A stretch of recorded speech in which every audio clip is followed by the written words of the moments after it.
deselerasi, atau bisa juga adanya, dari anamnesis diketahui adanya trauma yang langsung ke bagian flank, terutama pada pasien-pasien yang diketahui memiliki, penyakit ginjal sebelumnya seperti adanya hidronefrosis atau riwayat, operasi ginjal sebelumnya, atau memang lebih concern lagi kita pada pasien yang memang diketahui memiliki solitary kidney.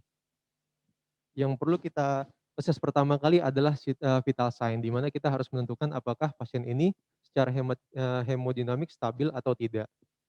Lalu dari pemeriksaan fisik lanjutan kita bisa melihat adanya apakah adanya, jejas pada flank atau mungkin pada, luka senjata api atau senjata tajam bisa dilihat langsung adanya luka di bagian flank, atau clue lain berupa adanya nyeri tekan pada daerah abdomen. Interupsi ya. Iya dokter, Bagaimana ndak usah pakai kata bisa dan kita. siap dokter, izin Hah? Kata bisanya dibuang, kata kitanya juga dibuang ya. siap dokter.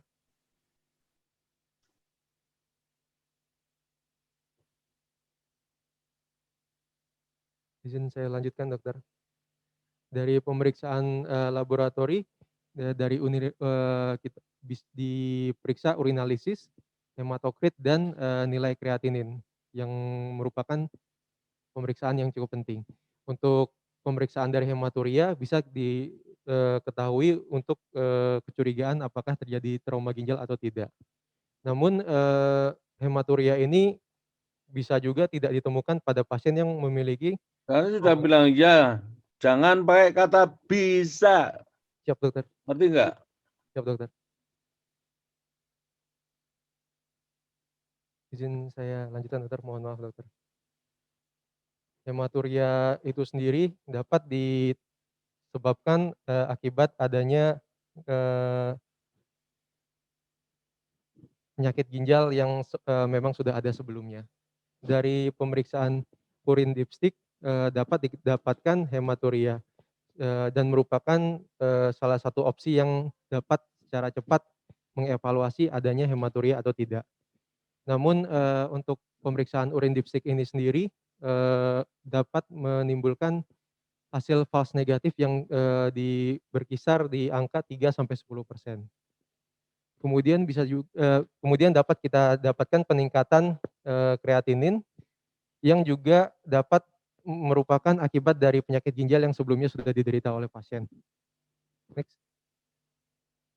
Untuk pemeriksaan pencitraan, imaging, tujuannya adalah untuk mengetahui grading dari trauma ginjal itu sendiri. Dan kita dapat melihat juga evaluasi apakah sebelumnya pasien sudah memiliki patologi ginjal. Indikasinya yang dapat kita temukan, indikasinya yang dapat ditemukan adalah, hematuria yang visible atau, non visible hematuria dengan 1 kali episode dari hipotensi, kemudian riwayat dari mekanisme injury rapid deselerasi, atau dari yang dapat ditemukan trauma penetrasi, kemudian adanya tanda-tanda klinis, seperti flank pain, abrasi, eee, patahnya tulang iga, dan kemudian adanya distensi dari abdomen dan nyeri tekan. Next. Dari pencitraan sendiri, komputer tomografi atau CT merupakan, modalitas yang dipilih, pada pasien-pasien yang memang stabil. Idealnya, komputer tomografi ini, dapat digunakan 3 fase. Yang pertama fase arteri, untuk dilihat, vascular injury dan adanya ekstravasasi dari kontras. Kemudian pada fase nefrografik, di mana dapat divisualisasi, contusio parenkim dan laserasi. Kemudian fase delay phase atau, di mana dapat diidentifikasi adanya, trauma pada collecting system. Untuk, opsi pemeriksaan lain di EAU dicantumkan, untuk USG kurang appropriate dilakukan pada renal trauma. Pemeriksaan lain jika memang CT scan tidak ada, langkah satu-satunya jika memang CT scan tidak ada bisa dilakukan intravenous pliografi, kemudian radionuclide scan untuk melihat fungsi ginjal dan MRI. Next. Nah, untuk manajemennya itu sendiri, salah satu opsinya adalah dilakukan non-operatif manajemen, di mana kuncinya adalah, adanya hemodynamic stability. Jadi memang secara hemodinamik pasien itu stabil. Untuk non-operatif manajemen itu sendiri terdiri atas yang pertama bed rest, kemudian evaluasi pemeriksaan darah secara serial, kemudian observasi tanda-tanda vital, dan, dapat dilakukan imaging ulang sesuai dengan adanya indikasi atau tidak. Nah, non-operatif manajemen ini sendiri, berkorelasi dengan, angka nefrektomi yang lebih rendah, tanpa mem memper tidak dengan tidak adanya morbiditas secara jangka pendek jangka menengah maupun jangka panjang. Kemudian untuk indikasi dilakukannya imaging ulang, di antaranya adanya demam, atau dari serial blood test kita dapatkan adanya penurunan hematokrit yang tidak bisa dijelaskan, kemudian, flank pain yang menetap, atau pada pasien-pasien dengan high grade injury atau penetrating trauma yang kita lakukan non operatif manajemen, eee, berkala dari 2 sampai 4 hari. Next. Untuk opsi manajemen lain, saat ini, mulai dilakukan selektif angioembolisasi. Jadi ini merupakan bagian dari non operatif manajemen pada trauma-trauma ginjal tumpul, pada pasien yang memang secara umum, secara hemodinamik stabil. Belum ada kriteria-kriteria yang pasti untuk indikasi dari selektif angioembolisasi. Namun biasanya dapat dilakukan pada pasien dengan temuan CT scan berupa adanya ekstravasasi kontras yang aktif atau ditemukan arteriovenous fistula atau AVF dan kemudian pseudoaneurysm. Nah, pada pasien-pasien yang dilakukan non operatif manajemen pada trauma ginjal high grade, di mana diikutkan, tata laksana angioembolisasi, dapat secara sukses menangani 94,9% dari trauma ginjal grade 3, 89% trauma ginjal grade 4, dan 52% trauma ginjal grade 5. Untuk tata laksana pembedahan, ini dilakukan pada pasien-pasien yang secara hemodinamik tidak stabil dengan, non responsif atau transient responsif pada, resusitasi cairan yang sudah kita lakukan. Nah, itu merupakan indikasi absolut untuk dilakukan tata laksana pembedahan. Next. Untuk rekomendasinya, dari EAU, dilakukan tata laksana non operatif pada pasien yang secara hemodinamik stabil yang merupakan, rekomendasi kuat, dilakukan, eee, tata laksana non operatif pada pasien dengan, trauma ginjal isolated grade 1 sampai 4 dengan, low yang memang low velocity, itu rekomendasi kuat. Kemudian dapat dilakukan selektif angioembolisasi pada trauma ginjal dengan aktif renal bleeding jika memang tidak ada indikasi untuk dilakukan, tata laksana pembedahan, itu rekomendasi kuat. Nah, dilakukan, eksplorasi dari ginjal jika terjadi yang pertama persisten hemat eee, hem instabilitas hemodinamik yang persisten, trauma ginjal grade 5 yang merupakan trauma vaskular atau trauma tajam, lalu kemudian perirenal hematom yang pulsatil dan terus meluas, itu rekomendasi kuat. Dilakukan imaging ulang pada high grade injuries jika terdapat demam, nyeri pinggang yang memburuk, atau, penurunan hematokrit, itu rekomendasi kuat. Kemudian, dalam jangka panjang harus dilakukan pemeriksaan, blood pressure untuk mengetahui adanya renovaskular hipertensi, itu rekomendasi kuat. Ini untuk algoritme secara umum, di mana kita dapat dilihat pertama kali yang penting untuk kita lakukan adalah menilai apakah hemodinamik pasien ini stabil atau tidak setelah dilakukan resusitasi. Jika memang pasien stabil dan tidak, kita bisa mengevaluasi apakah adanya hematuria atau tidak. Jika memang, tidak ada hematuria, kita bisa lakukan observasi. Jika terjadi adanya hematuria, kita bisa melanjutkan sebagai indikasi untuk melakukan imaging CT scan. Halo. Siap dokter? Oh, masih pakai kata bisa-bisa dan kita-kita dan dapat-dapat itu gimana? Izin dokter, mohon maaf dokter. Izin saya lanjutkan dokter. Dari hasil pemeriksaan MSCT tadi, lalu dapat ditentukan apakah adanya active bleeding, atau non-active bleeding atau memang terjadi, penetrating injury atau trauma ginjal grade 5. Untuk jika tidak adanya, active bleeding, ya kita bisa di-grading dari menentukan grading dari 1 sampai 3, di mana pada grade 1 sampai 3 direkomendasikan untuk dilakukan non-operatif manajemen berupa observasi, bed rest, pemeriksaan hematokrit, serial tergantung dari, klinis pasien. Untuk tanpa adanya active bleeding dari grade 4 dan 5, itu ada opsi, untuk observasi dan tata laksana non-operatif manajemen lalu dilakukan repeat imaging sesuai dengan indikasi. Jika memang adanya terjadi urinary kebocoran dari urin bisa dilakukan, insersi double J stent atau drain. Lalu jika memang kita adanya active bleeding, kita bisa melakukan opsi untuk melakukan, selektif angioembolisasi. Nah, pada pasien dengan trauma ginjal penetrating grade 5 mungkin akan dilakukan eksplorasi ginjal. Pada pasien yang memang dari awal didapatkan, secara hemodinamik tidak stabil, akan dilakukan resusitasi dan dilakukan pemeriksaan CT scan. Jika gagal akan dilakukan laparotomi emergency untuk melihat, trauma ginjalnya dan bisa dilakukan eksplorasi dari ginjal. Next. Untuk follow up-nya, pasien dengan riwayat trauma ginjal tetap akan dilakukan follow up berkala berupa pemeriksaan fisik, urinalisis, pencitraan ulang jika memang ada indikasi dan, serum kreatinin serta pengecekan dari tekanan darah secara berkala. Pasien-pasien tersebut tidak direkomendasikan untuk dilakukan imaging jika memang trauma ginjalnya low grade. Pemeriksaan sederhana seperti ultrasound dapat dilakukan untuk melihat anatomi pada pasien-pasien yang, pos terjadi trauma ginjal. Next. Untuk komplikasi, jangka pendek kurang dari 1 bulan, pasien-pasien dapat terjadi bleeding, infeksi, abses dari perinefrik, sepsis, fistula dari urinary tract, hipertensi, ekstravasasi urin dan urinoma.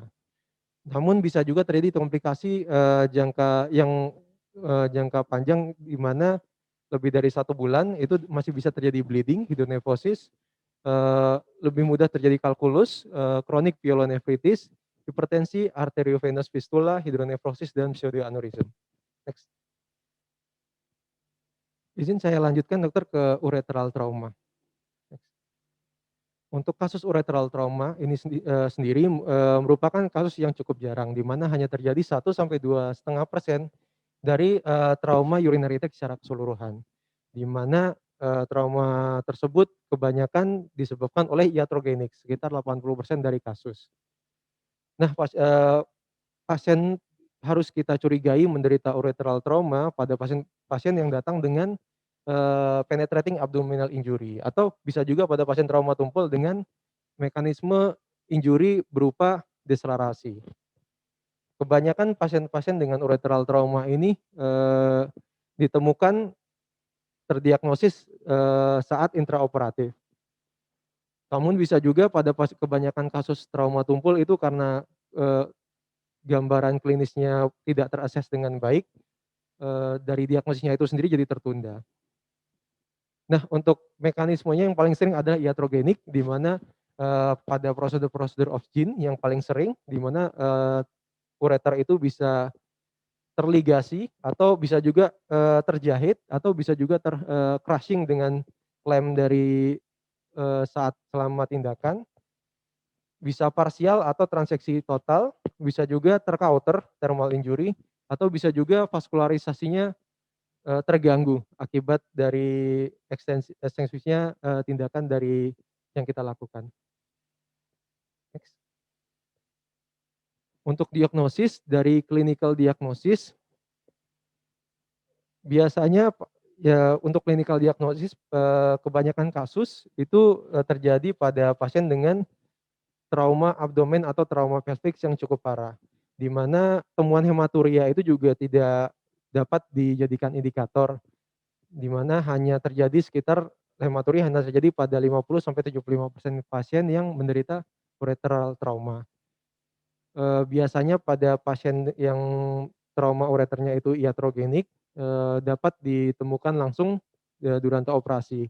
Evaluasinya dapat dilakukan, injeksi dari, eee, dye intravena. Untuk, temuan klinis dapat ditemukan adanya flank pain, inkontinensia urin, leakage dari drain, hematuria, demam, uremi, atau urinoma. Untuk pemeriksaan penunjang, dari diagnosis secara radiologi, pada pemeriksaan CT urologi yang merupakan modalitas yang, lebih diutamakan. Berikut. Rekomendasi dari EAU, yang pertama adalah, untuk pencegahan sebaiknya sebaiknya dilakukan untuk dapat diidentifikasi, letak ureter selama melakukan, pembedahan abdomen dan pelvik, agar tidak terjadi trauma ureter. Lalu kita juga itu rekomendasinya kuat, kita harus selalu waspada untuk, kewaspadaan terjadinya trauma ureter pada pasien-pasien dengan trauma abdomen yang penetrating trauma abdomen, atau pada pasien-pasien dengan trauma yang, bersifat deselerasi.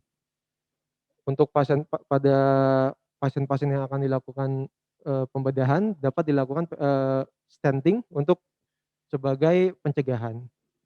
Untuk pasien-pasien dengan iatrogenic ureteral injury, dapat dilakukan repair, langsung jika memang terdeteksi saat itu juga, itu rekomendasinya strong. Pada pasien-pasien dengan diagnosis yang, tertunda dapat, dilakukan dengan, nephrostomy tube atau diversi dengan double J stent. Ureteral stricture dapat ditata laksana dengan rekonstruksi ureter, tergantung dari lokasi dan, sepanjang apa bagian yang struktur. Itu rekomendasinya kuat. Next. Ini, algoritma dari tata laksana trauma ureter dibagi 2 antara trauma ureter yang langsung, terdiagnosis atau trauma ureter yang, diagnosisnya itu ter-delay karena satu dan lain hal. Untuk pasien dengan trauma ureter yang langsung terdiagnosis dapat dibagi menjadi stabil atau tidak stabil, di mana pada pasien-pasien yang stabil, misalnya pada trauma ureter iatrogenik dapat dilakukan repair langsung, atau pada pasien-pasien trauma yang memang, eee, tidak stabil, dapat dilakukan damage control nephrostomy, jadi kita diversi dahulu. Pada pasien-pasien yang, kemudian kita dapat lakukan follow up dan mengevaluasi apakah adanya struktur atau tidak. Opsi yang dapat dilakukan endourologic dilatasi. Namun jika struktur menetap dapat dilakukan, tata laksana tergantung lokasi.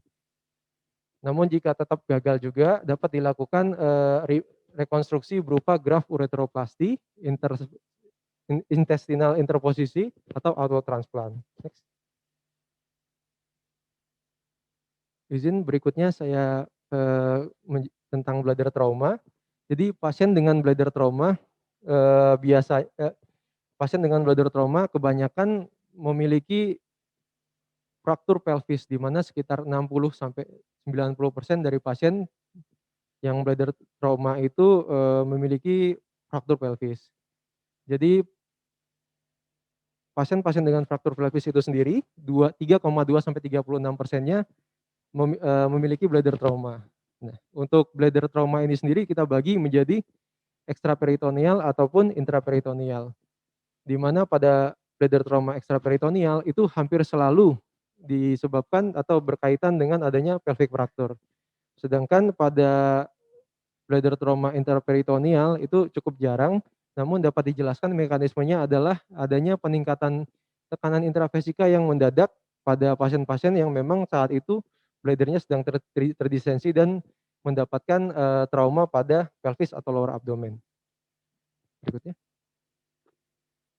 Untuk klasifikasi dari bladder trauma dapat dibagi menjadi, dari lokasi, intraperitoneal, retroperitoneal, dan kombinasi. Untuk mekanisme injurinya ada 2, iatrogenik yaitu, trauma tumpul dan trauma tajam, atau non iatrogenik eksternal atau internal. Next. Evaluasi diagnosis, pada prinsipnya, yang dapat terlihat adalah adanya hematuria yang visible. Lalu dapat dilanjutkan untuk Lalu dapat dilanjutkan untuk pemeriksaan jika ada indikasi berupa adanya hematuria yang visible dan disertai dengan pelvic fracture. Atau dapat dilakukan pemeriksaan jika adanya non visible hematuria dengan pasien-pasien yang memang memiliki, high risk pelvic fracture. Di antaranya, dengan displacement lebih dari 1 cm atau diastasis dari, simpis pubik lebih dari 1 cm, atau pada pasien dengan, posterior ureteral injury. Next. Tanpa adanya indikasi absolut tadi, imaging juga dapat dilakukan berdasarkan pemeriksaan fisik dan, gejala.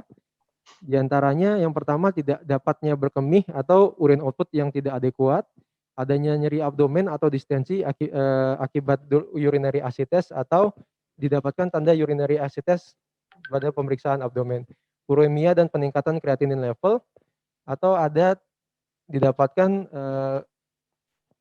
luka tusuk pada lower abdomen. Next.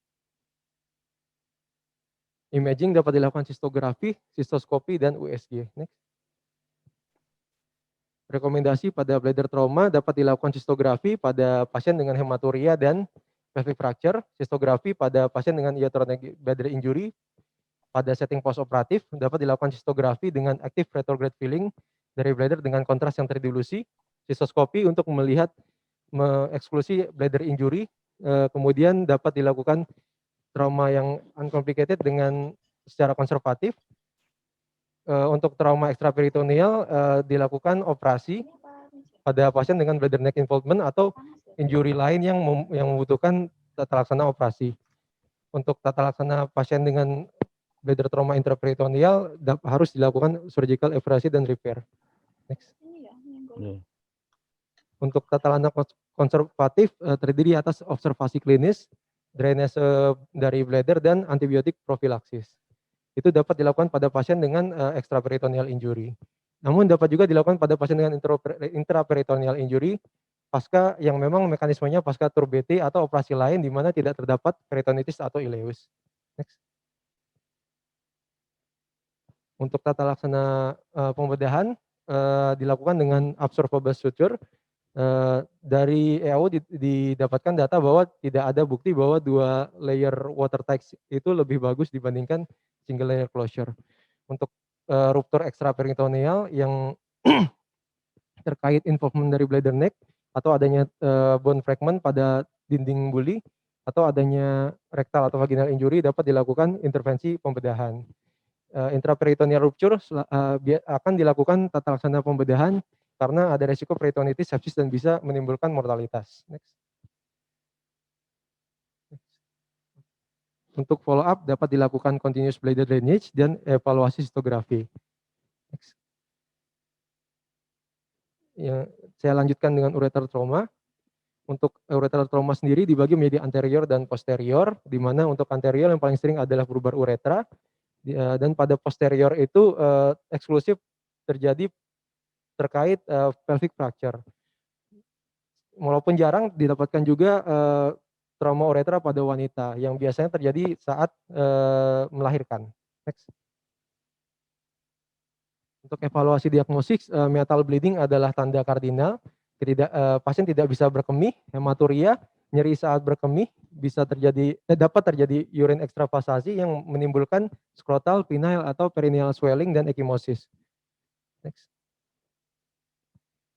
Pemeriksaan dapat dilakukan uretrografi dengan retrograde urografi pada pasien yang mengalami incomplete rupture, didapatkan ekstravasasi dari uretra dengan disertai dengan pengisian dari bladder. Pada pasien dengan complete rupture dapat tidak ditemukan masif ekstravasasi tanpa adanya kontras yang mengisi buli. Pemeriksaan penunjang lain dilakukan flexible cytoureteroskopi dan ultrasound dan MRI. Next. Rekomendasi dari trauma uretra, yang pertama adalah pencegahan, di mana yang paling sering akibat kateterisasi harus dilakukan training supaya tidak terjadi trauma uretra. Evaluasi dengan cytoureteroskopi dan retrograde urografi.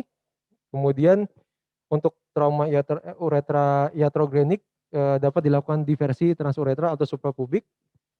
Kemudian tata laksana posterior ureteral disruption pada pria dengan suprapubic depression dan dilanjutkan dengan setelah 3 bulan untuk ureteroplasti. Early repair dapat dilakukan pada trauma uretera wanita. Next. Algoritma yang sudah dijelaskan tadi. Next. Next. Sekian dokter, terima kasih. Mohon izin, mohon arahannya dokter.